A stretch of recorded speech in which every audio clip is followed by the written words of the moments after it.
Hello बच्चों, तो 11th class का पहला चैप्टर रसायन विज्ञान की कुछ मूलभूत अवधारणाएं, some basic concepts of chemistry, ये हमारा चैप्टर चल रहा था। इसमें एक वीडियो हम देख चुके हैं जिसमें हमने पढ़ा था केमिस्ट्री क्या होती है, केमिस्ट्री में जो पदार्थ काम आते हैं, रसायन विज्ञान में जो पदार्थ क्या काम आते हैं, पदार्थ की डेफिनेशन क्या होती है, पदार्थ का वर्गीकरण क्या होता है, ये हम पहली वीडियो में देख चुके थे। ठीक है, तो पहली वीडियो में जिस तरह से मैंने तुम्हें नोट्स बनवाए थे उसी तरीके से अब आगे की वीडियोस में भी हमको नोट्स बनाते हुए चलने हैं। अगले टॉपिक्स के नोट्स भी रेगुलर बनाते हुए चलना है। हमारा अगला टॉपिक होगा सार्थक अंक। हमारा अगला टॉपिक क्या होगा? सार्थक अंक। हेडिंग डाल दीजिए, सार्थक अंक। Significant figures. इसको मैं कंटिन्यू में एस एफ लिख के चलूंगा, एस एफ। ठीक है, बार बार सार्थक अंक लिखने की आवश्यकता नहीं पड़ेगी, इसलिए हम इसको क्या लिखेंगे? बार बार एस एफ। सार्थक अंक एक ऐसा टॉपिक है जिसको ना तो हम केमिस्ट्री का बोल सकते हैं और ना ही फिजिक्स का बोल सकते हैं, या फिर हम कहें तो फिजिक्स का भी ये टॉपिक है और केमिस्ट्री का भी ये टॉपिक है। 11th क्लास की फिजिक्स में भी तुम सार्थक अंक पढ़ने वाले हो। टॉपिक सेम है, इसलिए इसको बहुत अच्छे से समझना जरूरी है। ठीक है, सार्थक अंक। देखिए, नाम में ही एक शब्द आ रहा है सार्थक। सार्थक का मतलब क्या होता है? Definite, accurate. ठीक है, एक्यूरेट मान। तो सार्थक शब्द से मतलब अगर हम एग्जाम्पल देके समझें तो एक एग्जाम्पल लेते हैं अपन।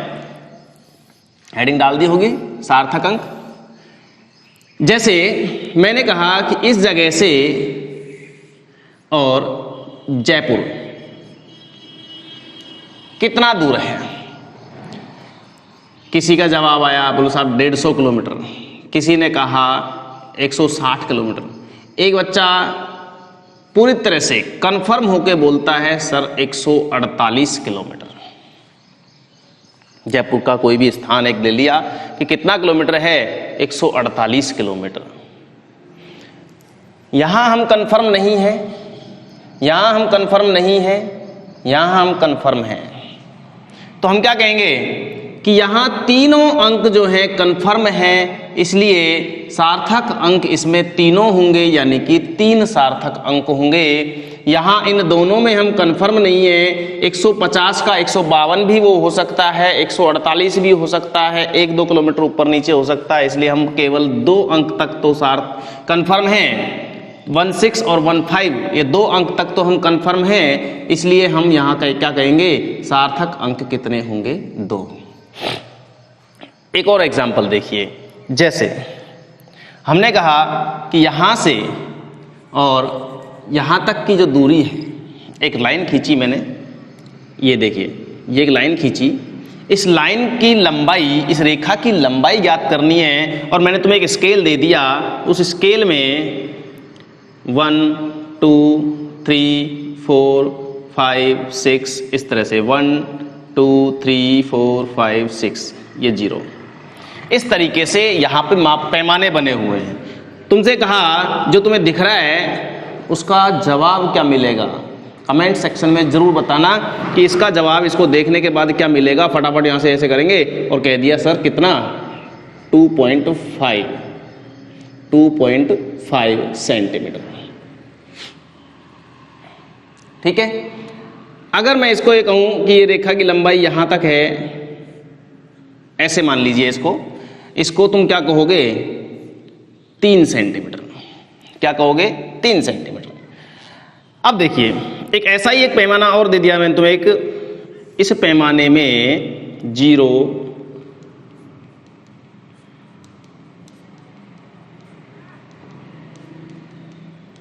इस तरीके से देखिए, ये बने हुए पैमाने। अब इसको देख के तुम क्या कहोगे? इसको देख के क्या कहोगे? दोबारा बना देता हूं इसको साफ सुथरा सा। जैसा हमारा एक स्केल होता है उस तरीके से देखिए, ये रेखा है, इस रेखा की लंबाई अगर तुमसे कहें तो 1 2 3 4 5, अब इसमें बीच बीच में पैमाने बने हुए हैं।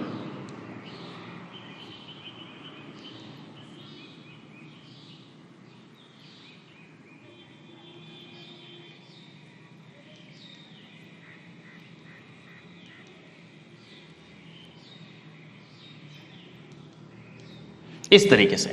अब तुमसे अगर ये कहा जाए कि इसकी लंबाई क्या होगी, इसको देख के बताइए, इसको देख के इसकी लंबाई बताइए, तो क्या कहोगे? 3.12, इस तरह से 3.2 सेंटीमीटर। ठीक है, इसको देख के तुम बता सकते हो 3.2 सेंटीमीटर, इसको देख के बताओगे तुम 3 सेंटीमीटर। तो हम क्या कहेंगे? 3 के बाद 0.1 0.2 ज्यादा भी हो सकता है, कम भी हो सकता है। तो कितने अंकों तक हम निश्चित हैं, कितने अंकों तक हम बता सकते हैं? 1 अंक तक, इसलिए हमने कहा 3 सेंटीमीटर। लेकिन इस तरह का अगर पैमाना है तो हम कहेंगे 3.2 सेंटीमीटर। और भी ज्यादा अगर एक्यूरेट पैमाना लेके देखें तो हम इसको 3.25 सेंटीमीटर तक बता सकते हैं, यानी कि पॉइंट के बाद सेकंड डिजिट भी हम बता सकते हैं। किस पे डिपेंड करता है?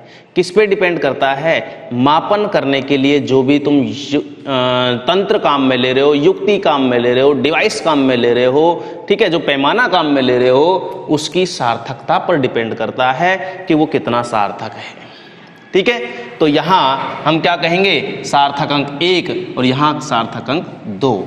तो कितने टाइम तक तुम कंफर्म कह सकते हो कि भाई इतने अंक तक हम कंफर्म हैं, उसके बाद हम कंफर्म नहीं हैं, वही क्या कहलाते हैं? सार्थक अंक। समझ में आ गई बात? यानी किसी भी संख्या में जो अंकों की संख्या है वो काउंट करनी होती है हमको। और कौन से अंकों की संख्या? जहां तक हम कंफर्म हैं। तो एक बार ये परिभाषा उतार लो, ये जो परिभाषा तुम्हें दिख रही है, ये परिभाषा उतार लो। क्या कहती है परिभाषा? देखिए कि प्रत्येक रासायनिक गणनाओं में, कोई भी रासायनिक गणना अगर हम करते हैं तो उसमें कुछ ना कुछ अनुपात में क्या होती है? त्रुटि होती है, अनिश्चितता होती है, कंफर्म नहीं होते हैं हम। ठीक है, तो उस दौरान जो अनिश्चितता जो आई है, वो अनिश्चितता किसके कारण आई है? जो मापन तंत्र हैं, ये मापन तंत्र जो होते हैं, मापन युक्तियां जो होती हैं, इनके कारण होती है। इसलिए इन गणनाओं को प्रदर्शित करने के लिए हम किसका उपयोग करते हैं? सार्थक अंकों का उपयोग करते हैं। क्लियर हो गई बात? तो ये परिभाषा नोट कर लो, फिर आगे चलते हैं। अब हम पढ़ने जा रहे हैं सार्थक अंक किस तरह से देखे जाएं, सार्थक अंक ज्ञात करने के नियम कौन कौन से होते हैं। ठीक है, ठीक है। नेक्स्ट हेडिंग डालिए, रूल नंबर 1। हेडिंग लगाइए, रूल नंबर 1।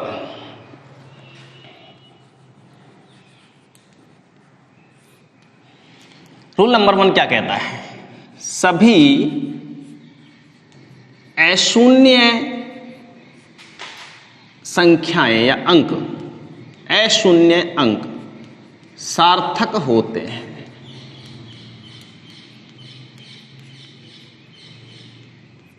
मतलब क्या है इसका? देखिए, जैसे हमने लिखा 5 अशून्य है।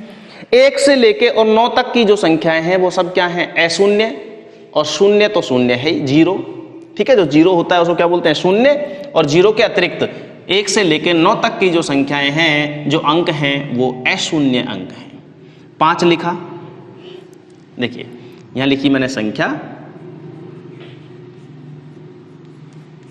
और यहां लिख रहा हूं मैं उसके सिग्निफिकेंट फिगर्स, यानी कि सार्थक अंक कितने होंगे। मैंने लिखा 5, तो उसमें कितने हुए? 1। मैंने लिखा 5.2, तो इसमें हो गए कितने? 2। यहां लिखा 3.2, इसमें कितने हो गए? 2। 4.315, इसमें कितने हो गए? 4। ठीक है, इसी तरीके से हम आगे चलते हैं। 523.13 कितने हो गए? 5 सार्थक अंक हो जाते हैं। तो इस तरीके से हमने देखो यहाँ कोई भी शून्य नहीं लिखा है, नियम से चलते जाओ, एक एक नियम को करोगे सब कुछ समझ में आ जाएगा। एक क्वेश्चन 100% आता है अपनी बोर्ड इसमें वार्षिक परीक्षा के अंदर, जिसमें पूछा जाता है कि सार्थक अंकों की संख्या कितनी होती है। कई बार कंपटीशन एग्जाम्स में भी पूछ लिया जाता है, तो इसको एज इट इज नोट कर लो। चलते हैं रूल नंबर 2 की ओर। रूल नंबर 2 की ओर। रूल नंबर 2 क्या कहता है? रूल नंबर 2 रूल नंबर 2 कहता है कि जो पॉइंट लगाया है हमने, ये जो दशमलव लगाया है हमने, तो देखिए किसी संख्या में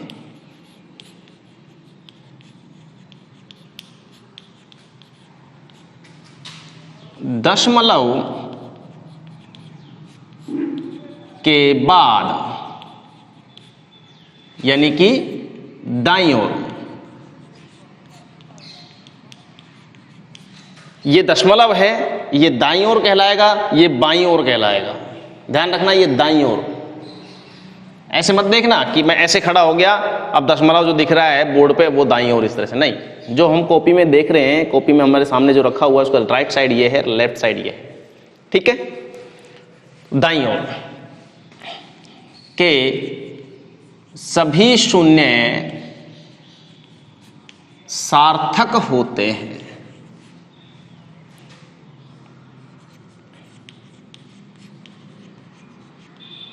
सार्थक होते हैं। देखिए कैसे, जैसे हमने लिखा वही संख्या, और इधर लिखा हमने सिग्निफिकेंट फिगर, SF। संख्या और सिग्निफिकेंट फिगर्स कितने होंगे? देखिए ध्यान से, हमने लिखा 3.0। 3.0 कितने हैं सार्थक अंक? 2। दशमलव के बाद के जितने भी शून्य आए वो सब क्या होंगे? सार्थक होंगे। हमने लिखा 4.00, कितने हो गए भैया? 3। कितने हो गए? 3। 3 सार्थक अंक हो गए। 3.023 कितने सार्थक अंक होंगे? 4।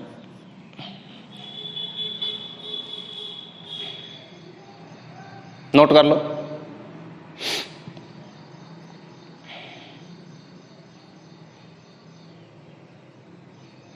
नोट कर लिया। नेक्स्ट, तीसरा रूल, रूल नंबर 3।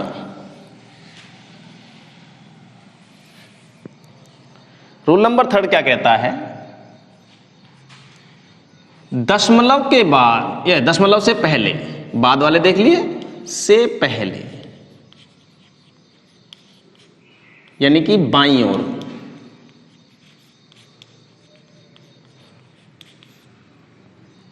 आने वाले सभी शून्य असार्थक होते हैं।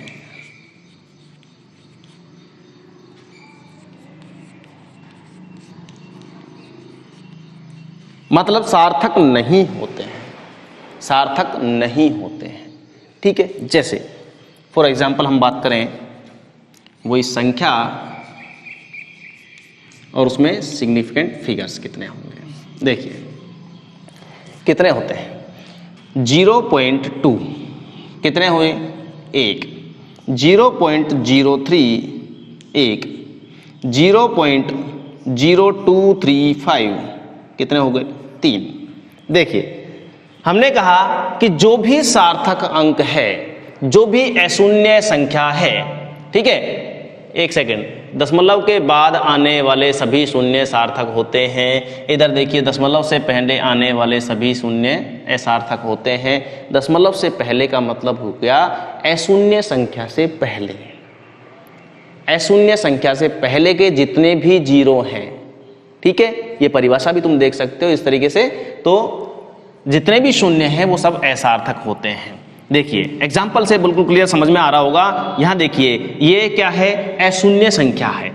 अशून्य संख्या से पहले पॉइंट लग रहा है, पॉइंट से पहले जीरो है, तो पॉइंट से पहले जितने भी जीरो हैं वो सब असार्थक हो गए। और एक लाइन और इसमें ऐड कर सकते हो इस तरीके से कि अथवा अशून्य संख्या से पहले आने वाले सभी शून्य क्या हैं, असार्थक हैं।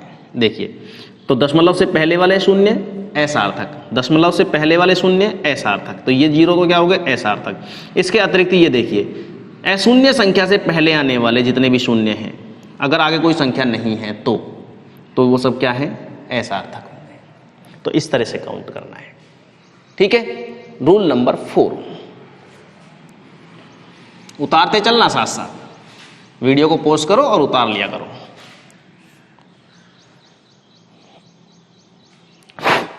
देखिए रूल नंबर 4, रूल नंबर 4 क्या कहता है, किसी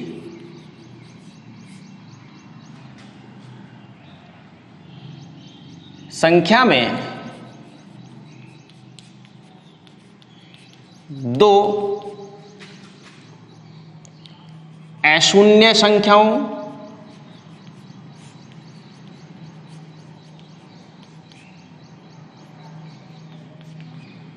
अथवा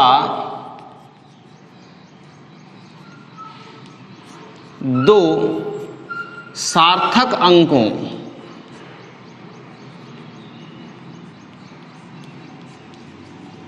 के मध्य आने वाले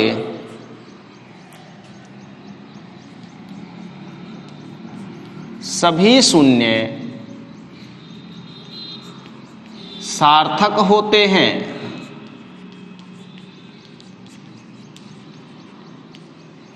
ठीक है भाई, देखिए किस तरीके से एग्जाम्पल के लिए देखते हैं अपन कि दो कोई भी संख्या ऐसी है, जैसे मान लीजिए संख्या लिखी मैंने, संख्या और उसमें सार्थक अंक कितने होंगे, इस तरीके से देखो फिर से। तो हमने लिखी एक संख्या 4.02, 4.02, दशमलव के बाद आने वाले, यहां कौन सा नियम लग रहा है, रूल नंबर 2, दशमलव के बाद आने वाले सभी शून्य कैसे होंगे, सार्थक होंगे, सार्थक होंगे। तो इसमें सार्थक अंक कितने हो गए, 3। हमने लिखा 10.03, सार्थक अंक कितने होंगे। अब देखिए रूल नंबर 2 क्या कहता है कि दशमलव के बाद यानी राइट साइड में आने वाले जीरो तो सार्थक होंगे, ठीक है। तो ये हो गया सही, ये हो गया सही। अब पहले आने वाले शून्य असार्थक होते हैं, लेकिन पहले आने वाला शून्य उसको देखो कहीं दो सार्थक अंकों के बीच तो नहीं आ रहा, तो इसका मतलब 1 एक सार्थक अंक है, अशून्य संख्या है, पहला नियम ये लो जी, और ये आ रहा है दो सार्थक अंकों के बीच में, इसका मतलब this is also significant figure. तो हमारे सार्थक अंकों की संख्या कितनी हो जाएगी यहाँ पे, 4। एक क्वेश्चन देता हूं, फटाफट मेरे को सोल्व करके बताओ। 20.00 में कितने सार्थक अंक हैं, फटाफट बताओ, कमेंट करो जल्दी से जल्दी, कितने सार्थक अंक हैं। कमेंट में जवाब आ जाना चाहिए मेरे पास, मैं नहीं समझा रहा हूं इसको, अगले वीडियो में बताऊंगा, ठीक है। चलिए रूल नंबर 5,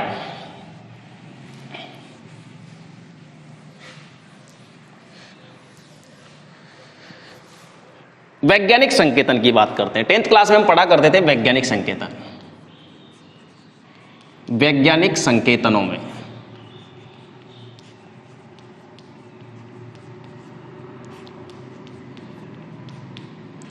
देखिए, वैज्ञानिक संकेतनों में, वैज्ञानिक संकेतन को हम इस तरह से लिख सकते हैं क्या, n इंटू 10 की power n, n into 10⁻⁻n, ठीक है। इसमें देखिए स्मॉल n क्या है, कैपिटल N क्या है। ये कैपिटल N तो क्या है,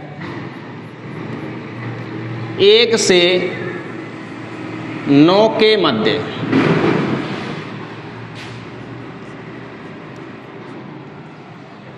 की संख्या। अब जरूरी नहीं है 1 2 3 4 5 6 7 8 9 हो, 1.2 हो सकती है, 3.2 हो सकती है, 4.4 हो सकती है ना। और ये 9 के बाद 9.5 भी हो सकती है, ये ध्यान रखना।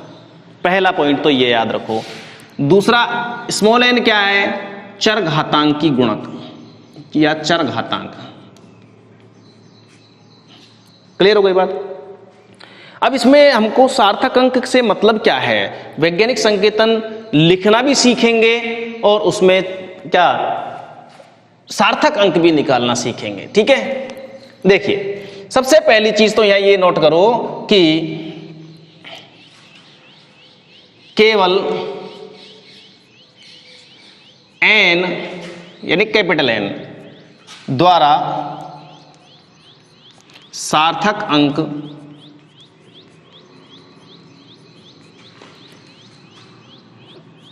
की गणना करते हैं।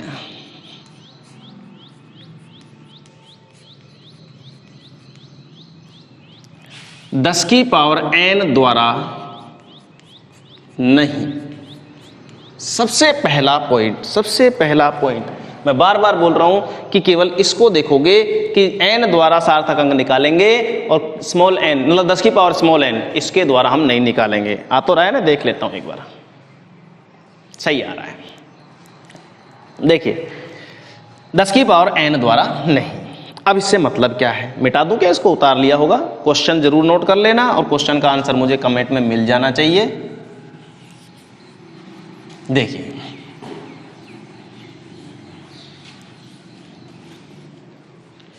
इसका मतलब क्या है, इससे मतलब समझते हैं अपन।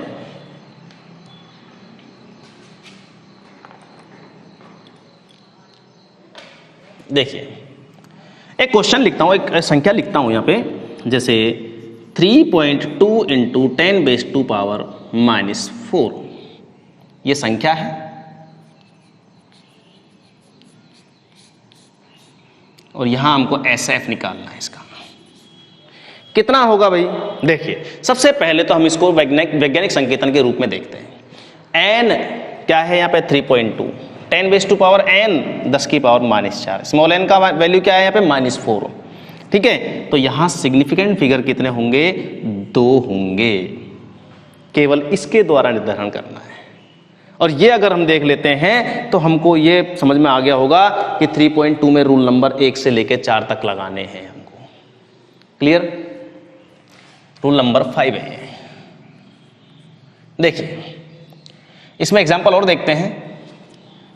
2.0 इंटू 10⁻⁻3 तो कितने हो गए सार्थक अंक, SF कितने हो गए इसके अंदर, 2 दशमलव के बाद आने वाले 0। 0.0024 इंटू 10⁻5 कितने हो गए सार्थक अंक, कितने हो गए, 24 तो है ही है। उससे पहले आने वाले जितने भी 0 हैं असार्थक हैं, बशर्ते कि वो 0 दो सार्थक अंकों के मध्य नहीं आ रहे हों। ठीक है, तो कितने हो गए भाई, 2। अब एक क्वेश्चन है कि 200 या ये मान लीजिए 300 लिखा मैंने, 300। ठीक है, क्वेश्चन है कि 300 में सार्थक अंक कितने हैं। ठीक है, पहली चीज कमेंट करके बता देना कितने सार्थक अंक हैं। दूसरी बात, इसमें क्वेश्चन दे रहा हूं 300 को सही वैज्ञानिक संकेतन के रूप में लिखिए।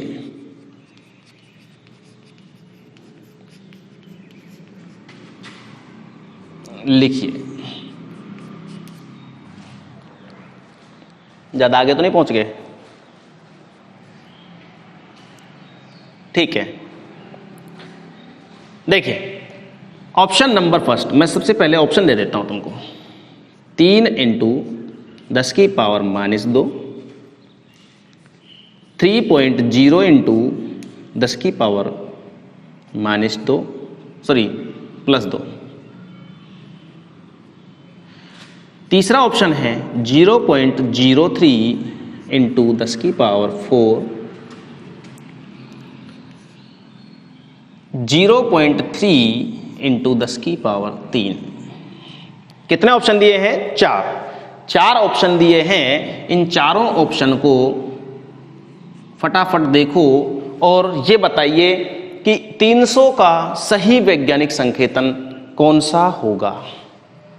जल्दी जल्दी बताओ। देख लिया होगा यार, मेरे ख्याल से तो चारों सही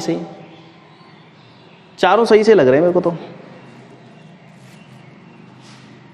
अरे देख लो यार, 10 की घात 2 को 3 से गुणा करो 300 आएगा। क्या है? 100। इसको गुणा करोगे 300 आएगा, इसको गुणा करोगे 300 आएगा, इसको गुणा करोगे 300 आएगा। तो साहब तो कंफ्यूजन वाली बात कर दी। क्वेश्चन क्या है? वैज्ञानिक संकेतन के रूप में लिखिए, लेकिन सही वैज्ञानिक संकेतन के रूप में। ध्यान से सुनना, बहुत इंपॉर्टेंट टॉपिक है ये वाला जो क्वेश्चन है। देखिए, वैज्ञानिक संकेतन जब भी लिखो तो मैंने तुम्हें सबसे पहले तो एक लाइन लिखी थी, कौन सी? केवल n द्वारा समझा सकते हैं।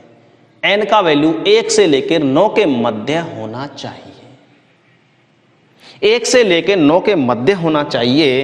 तो सबसे पहली बात तो ये कैंसिल हुआ, ये कैंसिल हुआ, पहला पॉइंट। बचा 2 नंबर, 1 नंबर और 2 नंबर।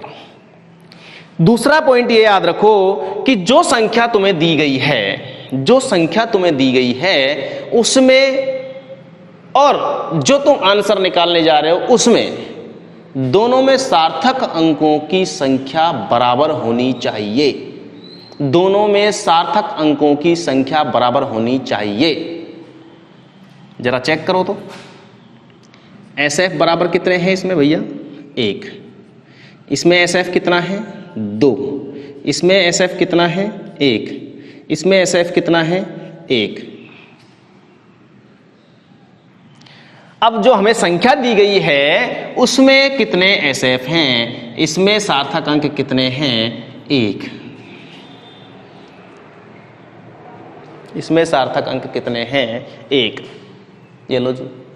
अब मैंने क्या कहा कि जो संख्या तुम्हें दी गई है, क्वेश्चन में दी गई है, उसमें प्लस जो हमें वैज्ञानिक संकेतन दिया गया है या जो हम निकालने जा रहे हैं, जरूरी नहीं है हमारे पास इस तरह का ऑप्शनल क्वेश्चन आए, ऑब्जेक्टिव टाइप क्वेश्चन आए, ठीक है ना। ऑब्जेक्टिव टाइप क्वेश्चन आए जरूरी नहीं है। अगर सब्जेक्टिव आया तो हमको आंसर लिखना पड़ा तो कैसे लिखेंगे?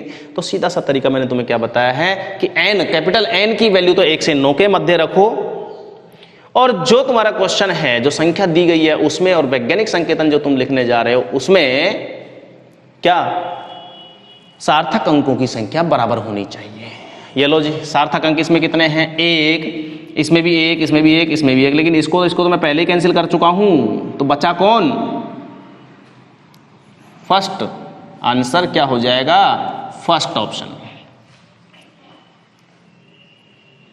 3.0 भी नहीं लिखेंगे, ठीक है। बहुत जरूरी है, बहुत इंपॉर्टेंट चीज है ये कि इसको हम किस तरह से लिखें। अगर सार्थक अंक लिखवा रहा है तो हमारी मर्जी से तो हम कुछ भी लिख सकते हैं। चारों सही है, चारों सही है, गलत एक सा भी नहीं है इनमें से, हम कुछ भी लिख सकते हैं। लेकिन अगर सार्थक अंक के नियम से चलेंगे तो हमारा पहला ऑप्शन राइट होगा, ना कि सेकंड, थर्ड, फोर्थ। ये हमारे चारों नियम फिनिश हो जाते हैं। एक क्वेश्चन दे देता हूं, फटाफट से बताएंगे कमेंट सेक्शन में। क्वेश्चन है हमारा 3.86 इंटू 10 की पावर -3, इसमें कितने सार्थक अंक होंगे? पहला क्वेश्चन। इनको मिटा देता हूं यहां से, मैं क्वेश्चन को अलग से लिख देता हूं दोबारा।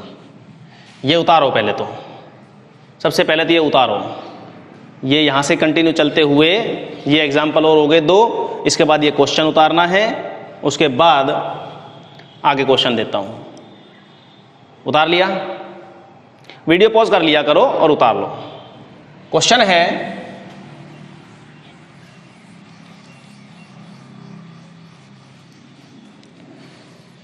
देखिए, क्वेश्चन क्या है? 3.86 इंटू 10⁻³ पहला, इसमें सार्थक अंक कितने होंगे? ठीक है। और 4500 में सार्थक अंक कितने होंगे? तथा इसे सही वैज्ञानिक संकेतन के रूप में लिखिए।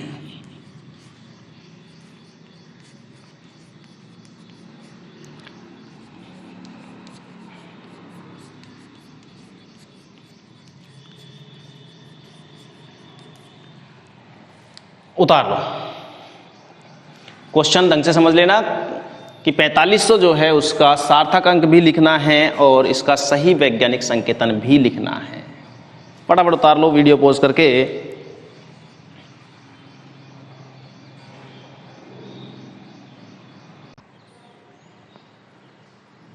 देखिए रूल नंबर 6 लिखिए। देखिए इसमें रूल नंबर 6 है क्या?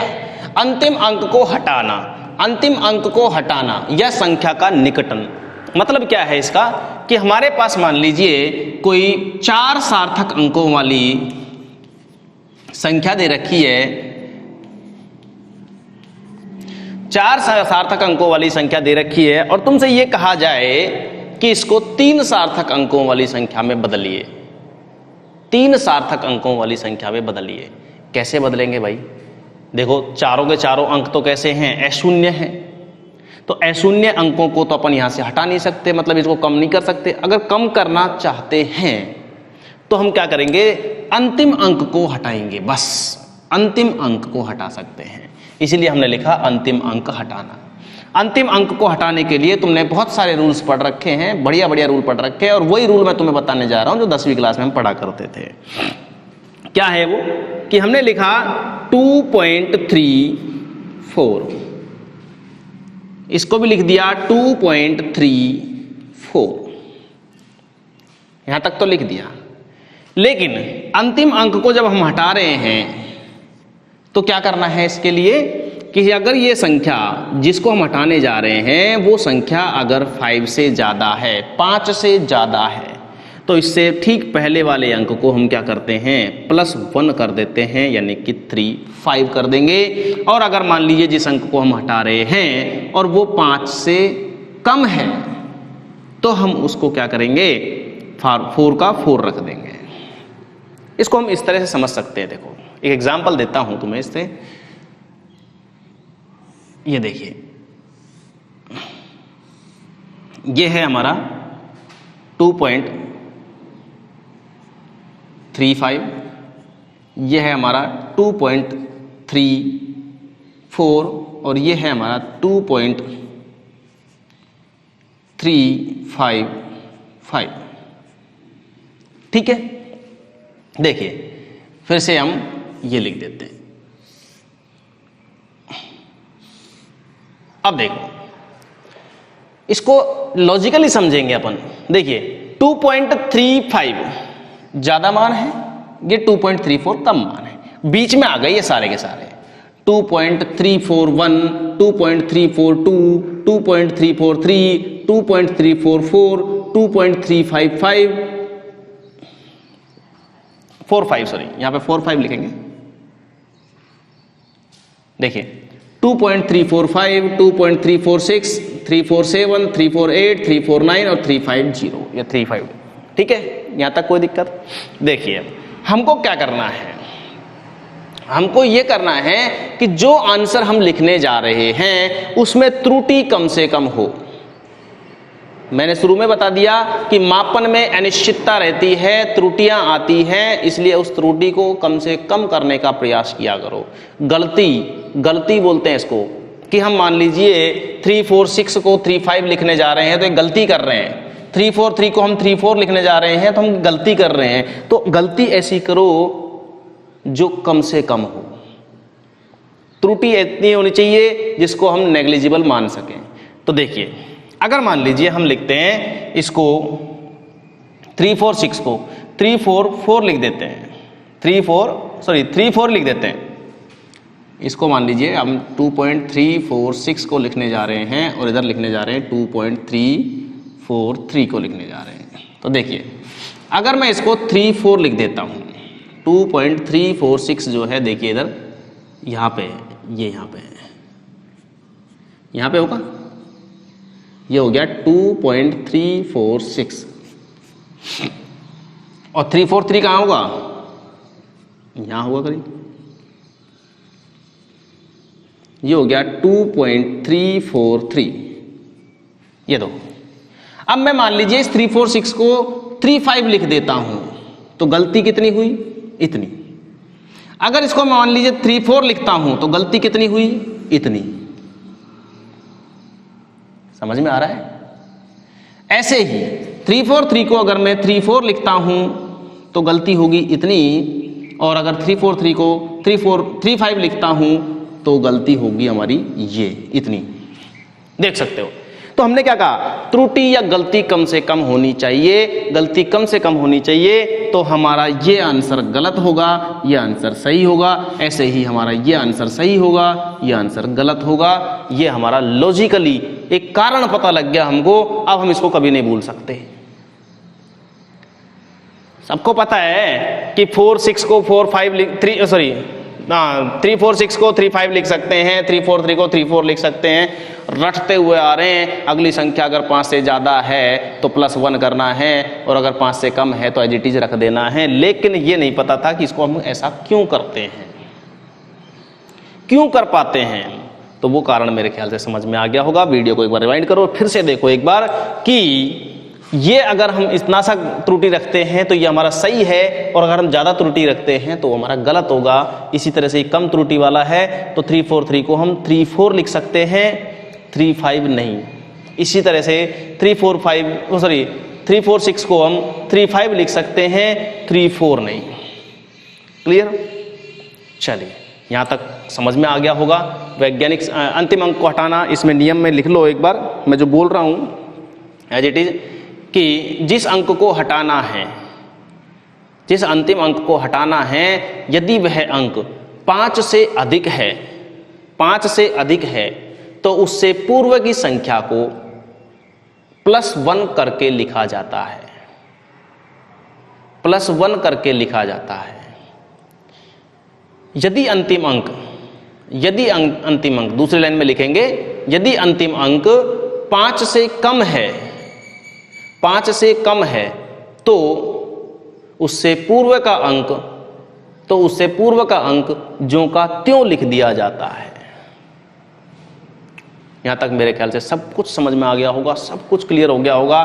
तो ये हमारे वैज्ञानिक संकेतन के कुछ नियम हैं। इन नियमों के अनुसार चलोगे तो कोई दिक्कत नहीं आएगी। ठीक है?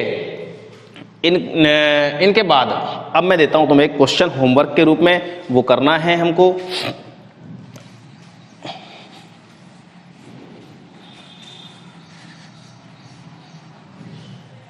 ये हमारा होमवर्क हो गया। क्वेश्चन,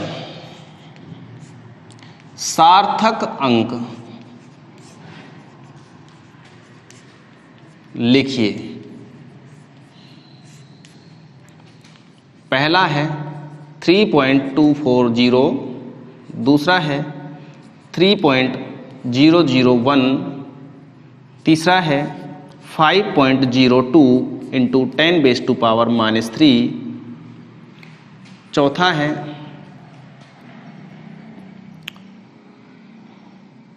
52.00 × 10⁻², 5 है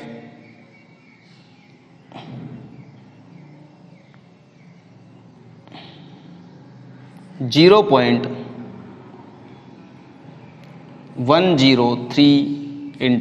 10⁻³ ये 5 क्वेश्चन हैं। इन पांचों क्वेश्चन के आंसर कमेंट सेक्शन में मिल जाने चाहिए, और आज के आज डाल देना। जैसे वीडियो देखा, सोल्व किया, सोल्व करने के बाद आंसर लिख दो। कैसे लिखना है? 1 नंबर ब्रैकेट में उसका आंसर ये, 2 नंबर का आंसर ये, 3 नंबर का आंसर ये, 4 का ये, 5 का ये। फटाफट करो। ठीक है? अभी के लिए इतना ही। अगला जो टॉपिक होगा हमारा कुछ रासायनिक संयोजन के नियम होंगे। रासायनिक संयोजन के नियम बहुत बेस्ट तरीके से हम करने वाले हैं। ठीक है? बहुत आसान तरीके से करने वाले हैं, जिनमें कंफ्यूज होते हैं बहुत सारे बच्चे। तो बहुत अच्छे तरीके बताने वाला हूं, इसलिए रेडी रहो अगले टॉपिक के लिए। पहले ये क्वेश्चन सोल्व करो। चलो।